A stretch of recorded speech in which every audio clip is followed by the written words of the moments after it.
All right, we're going to do the Unit 6 test review. If you need to see what that looks like, this is what you're looking for. Oh, I was trying to make sure it didn't have that. Make sure you have this Unit 6 test review so that you can do the review as we move along with this puzzle. So just like the last test review, some of these we'll be doing together. Some I'll have you do it completely on your own and answer the question. And some will be guided and worked with through it while you start to get the final answer on your own. Again, this is Unit 6, Polynomial Operations, and we're going to start with number 1. This one says simplify. So notice here, it's all about combining my like terms. And in this one, they actually want us to add the like terms because there's a big plus sign right there in the middle. So to add your like terms, you look for the monomial with the highest exponent, since we want it to go in standard form, and that just so happens to be 2x squared. We look on the other side and see what else has an x squared along with it, and that is 15x squared. So we combine those like terms by adding them. So 2x squared plus 15x squared gets me a total of 17x squares. Then we move on to the next term, which will be the one with the next highest exponent, which in this case would be negative 7x. There's that imaginary 1 next to the x, the little power of 1. And we look on the other polynomial to see which one matches it. And we have negative 4x. Again, we're adding, so we're adding negative 7x and negative 4x, and we get negative 11x.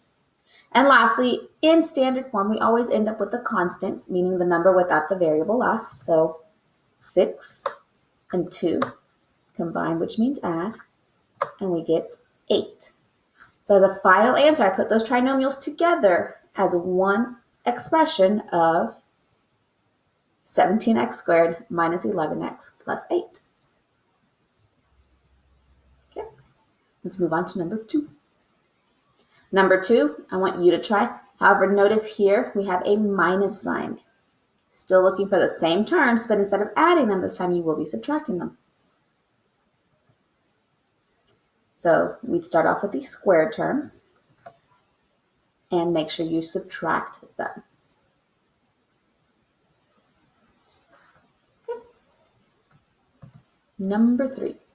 If the length of a rectangle is 13x minus 6 and the width is 2x plus 7, write an expression to represent its perimeter. Important word here is the length. And the length of what? Our rectangle. It is 13x minus 6. We also know the width, and the width is 2x plus 7. What we're trying to figure out is the perimeter. So perimeter means add all the sides all around. The first thing I would do here is draw a picture. So I draw a rectangle. In that rectangle, I'll go ahead and label the stuff that I do know. I know one side is 13x minus 6. I know the other side is 2x plus 7. And again, I know the corresponding sides because it is a rectangle. So again, perimeter means add. So I'm going to take all of my like terms, in this case my x's, and I'm going to add them up. 2x plus 2x, 13x plus 13x, and I get a total of 30x. Then I move on to my constants. I'm going to add those up. Negative 6 plus negative 6 plus 7 plus 7, and I get 2. So I have my two terms, and I'm going to put them together to create my binomial answer, which is 30x plus 2. All right, this one says simplify this expression. So to simplify this expression, notice that now we have a number outside the parentheses, which is different than over here where there was no number outside the parentheses. So since we have a number outside my parentheses, since now we have a number outside the parentheses, we are going to have to distribute first before we can do what it's telling us to do. So I'm going to start by distributing 15w to 3w squared. And that is 45w to the third. 1 exponent, 2 exponents, 1, 2, 3, total exponents for w. And then 15 times 3 is 45. That's how we get that answer. Now we're going to do 15w times negative 4w, which is negative 60w squared. Again, 1 exponent, making it a total of 2 exponents for the w, 2 powers for the w. So let's move on to the other thing that we need to distribute, which is the 7w. So 7w times negative 3w squared is now negative 21w to the third power. Again, 1 power, 2 powers, 1, 2, 3 total powers for w. And then 7 times negative 3 is negative 21. Then we also take that 7w and we distribute it to the 8w. 7w times 8w is positive 56w squared. 1 power, another power, making it a total of 2 powers for the w. So now we can actually get to the combining like terms process. And again, for combining like terms, we look for the ones that have the same ending part, the w cubed. So 45w cubed plus negative 21w cubed. We combine those two, and we get 22w cubed. We do the same for my w squared terms. So negative 60w squared and positive 56w squared. We combine those two, and we get negative 4w squared. Again, I have two terms now, so now I want to make a binomial by putting those together as 22w cubed minus 4w squared. Another thing on this test that we discussed was the box method for helping us multiply binomials. This right here is multiplication. This is saying a plus 6 multiplied by the group of 7a minus 5. In order to do multiplication when it comes to binomials, we have drawn our box, and we use it much like what we do in biology. We take my first binomial, and we apply it either to the top or to the side, it doesn't matter. So I'm going to take the a and then the 6 and use that as my terms that go on the top of the box. Then move on to my second binomial, and I'm going to use that for the other side of my box, so 7a and negative 5. Okay. So now, just like in biology, you're going to find the two that cross and create a cross product to create a product that fills in the big box. So in this case, we have 7a times a, which is 7a squared. Again, the exponent comes from the power here and a power here. 1, 2 powers for the letter a, the variable a. So now 7a times 6, we have 42a. On the bottom left, we have negative 5 times a, which is negative 5a. And on the bottom right, negative 5 times 6. I'm going to reiterate again. Be sure that you're multiplying when you're filling in the box. This bottom right square is one that students very often get wrong because they start adding in this bottom right square instead of multiplying it. So negative 5 times positive 6 is negative 30. So once I have my box all filled out, I'm going to look to see if there's any like terms within my box. Here are my like terms. I look for that first so that I know what my leftover terms are that don't have any like terms. And I start with the term with the highest exponent. The highest exponent term goes first. And then any constant that I have, meaning a number without the variable, goes at the very end. So now it's a matter of taking my like terms and combining them. So again, these are my like terms. So negative 5a plus 42a to give me a total of 37a. So the final thing is to write it out as a trinomial of 7a squared plus 37a minus 30. Okay. Simplify. I want you to try this one out. Try this one out on your own.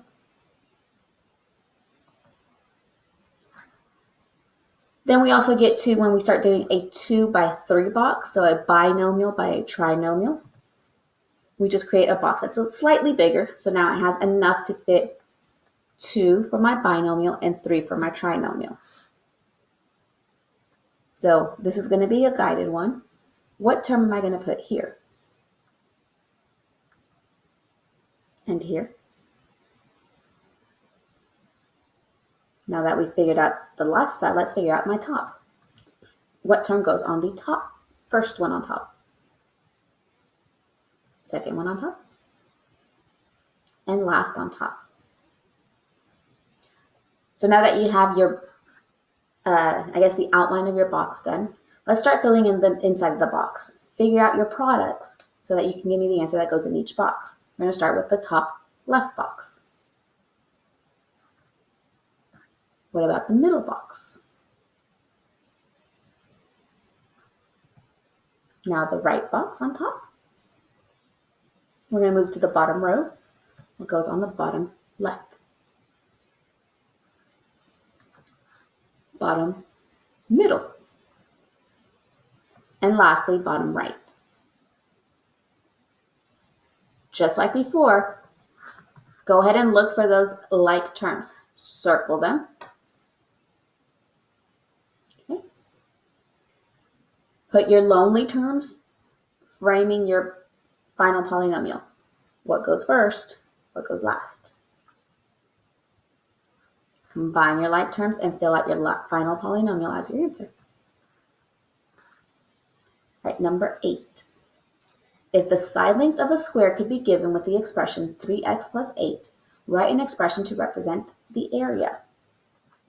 So side length of a square. This is different. We've done rectangles and we dealt with rectangles. Now we're talking about a square. We're going to talk about that here in a little bit. And it's given with the expression 3x plus 8. We want to know how we could write the area. So here's a square. Here's a rectangle. What is the main difference between a square and a rectangle?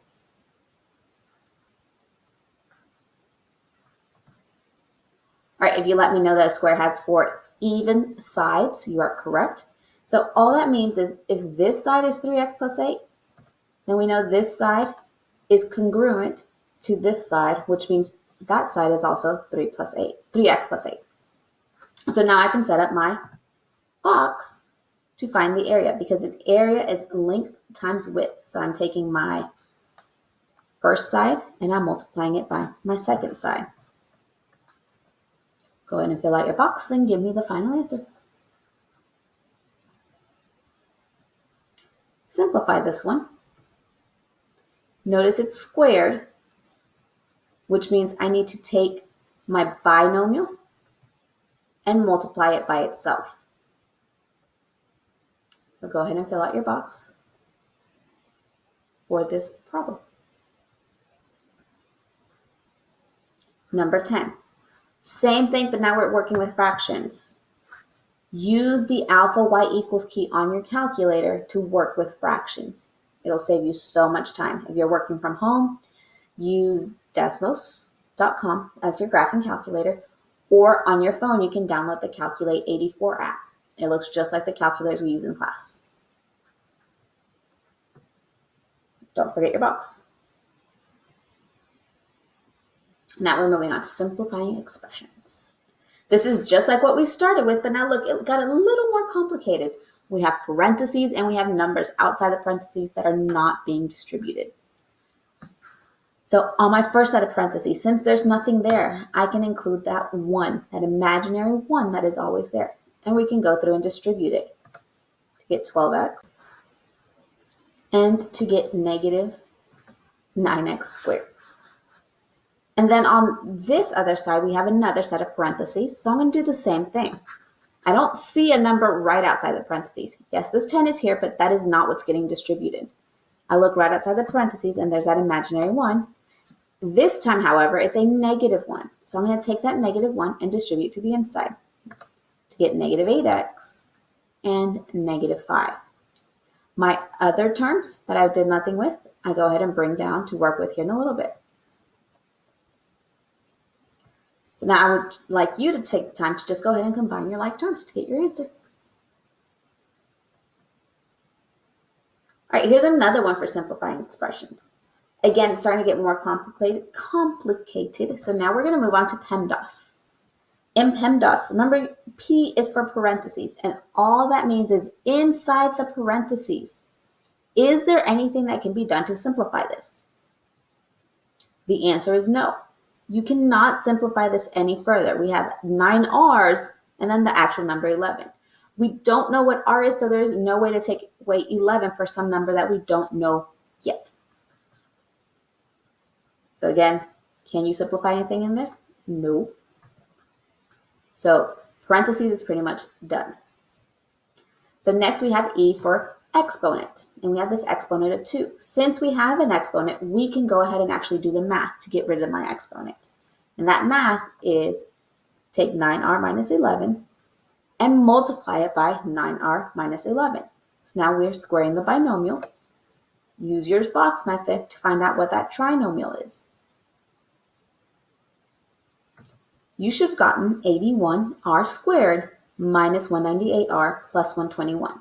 Notice I've still kept it, I'm pointing to the screen like you can see it. I've still kept it in parentheses, but my exponent is no longer there, and that's because I've done my exponent rule on my order of operations. So moving on to the next, we have multiply or divide. Well, first let me go ahead and bring that up, plus 24. Moving on next, we have multiply or divide. There is nothing to be multiplied or divided in this expression, so I move on to my final step in order of operations, which is add or subtract. As I'm looking through here, I do see that I can end up combining some of my like terms, and those are my constants at the end, 121 and positive 24. I combine those two to get a total of positive 145, whereas the rest of the expression just follows down. So my actual final answer for this simplified expression is 81r squared minus 198r plus 145. So we move on to the next one. It says, which expression is equivalent to 3 parentheses 4g plus 12 parentheses to the power of 2. So we're going to try our PEMDAS again. Again, p is inside the parentheses. Is there anything we can do? No. 4g and 12 cannot be combined in any sort of way. So my parentheses, I'm not going to use this pen this time, is done. Okay, so now we move on to the exponents. Is there an exponent? Yes, we have an exponent. Again, we have an exponent of 2, meaning I'm going to take 4g plus 12 and multiply it by itself. So go ahead and do that and set up your box to get your trinomial answer. If you got that done, you should have gotten 16g squared plus 96g plus 144, taking care of my exponent in order of operations. Okay. Notice that that answer is given right here. However, there is still more to be done. We have that 3 on the outside. So I know for certain this cannot be the answer if I'm not done yet. Since the 3 is on the outside, that actually includes multiplying or dividing. In this case, we'll be distributing the 3 to the inside of the parentheses. So go ahead and distribute 3 to the inside of the parentheses and get your final answer. Choose which one of these is correct.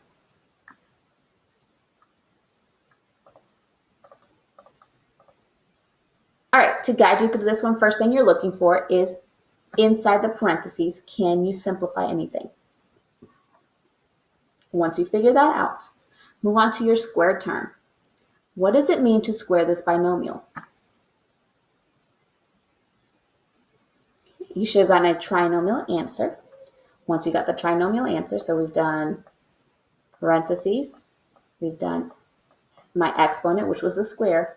So now we move on to multiply or divide. Notice there is a 1/3 to be distributed to everything on the inside of your parentheses, which is now your trinomial. Go ahead and distribute the 1/3. Lastly, once you distribute, take that -4 on the outside and either add or subtract it to your constant on the end to get your answer. Before we move on, this problem does have a typo. On the expression for area, change it to 6x squared minus 14x minus 63. Let's go ahead and attack this problem. All right, the area of a rectangle is represented by the expression 6x squared minus 14x minus 63. That's where you should have changed it. The width of the rectangle is represented by the expression 3x plus 7. What is the expression for the length of the rectangle?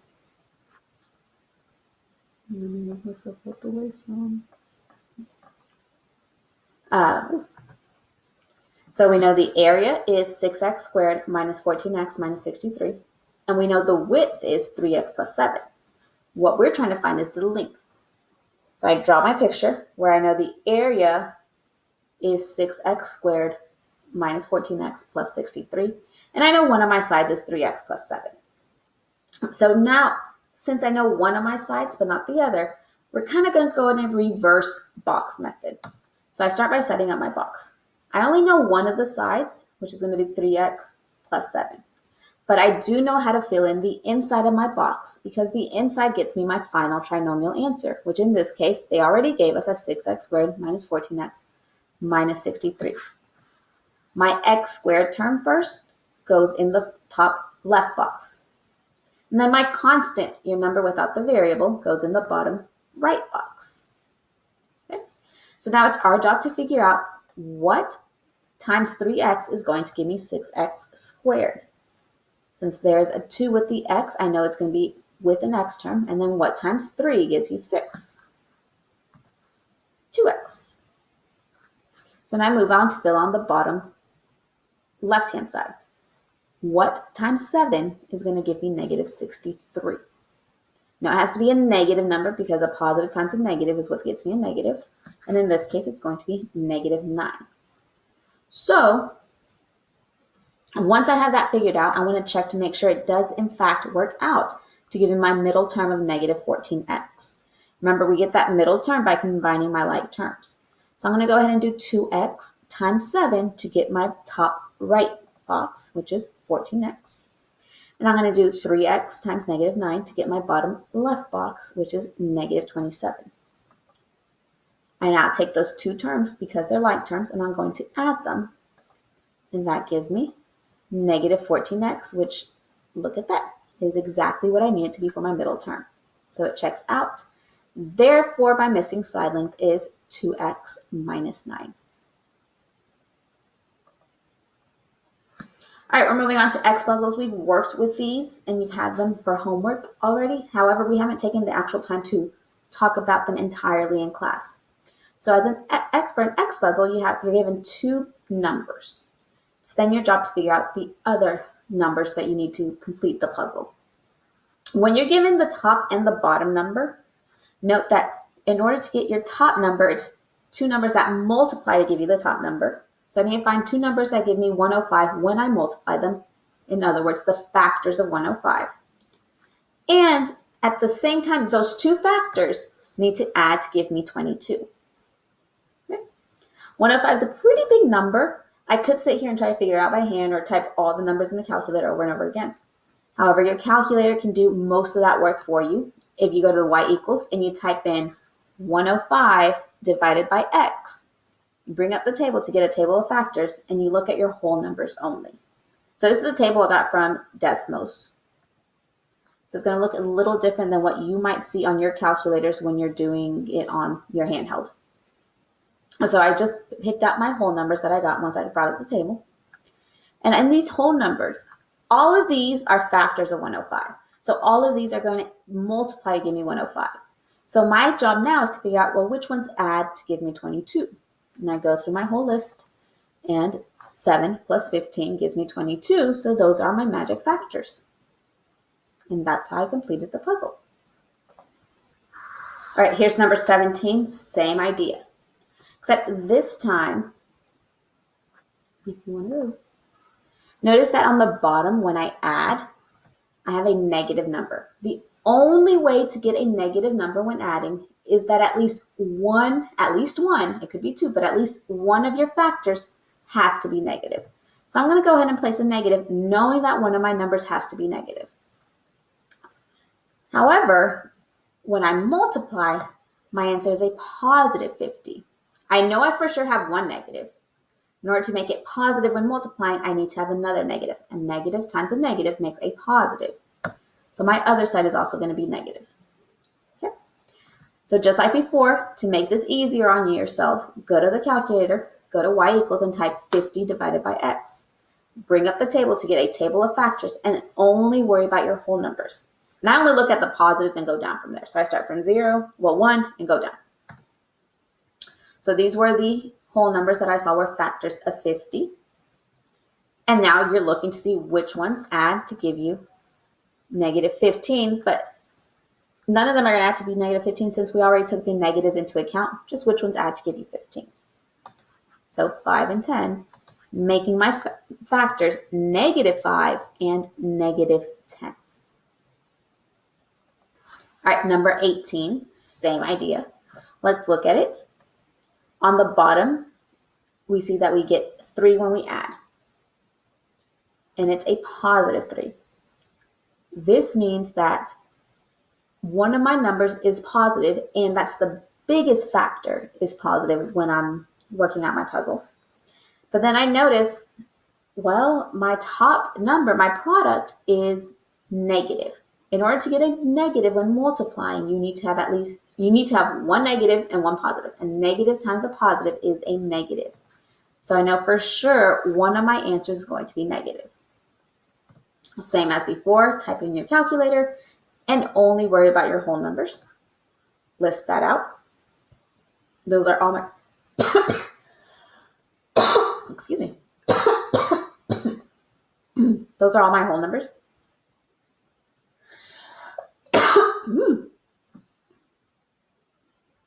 I want to see which of my whole numbers are going to add to give me +3. And notice it already did the lovely magic of one being negative for us. So we add our numbers together. And the one that gives me -3 is 7, or +3, 7 and -4. So I plot those factors on my puzzle and complete it. So 7 and -4 are my magic factors. I want you to try this one.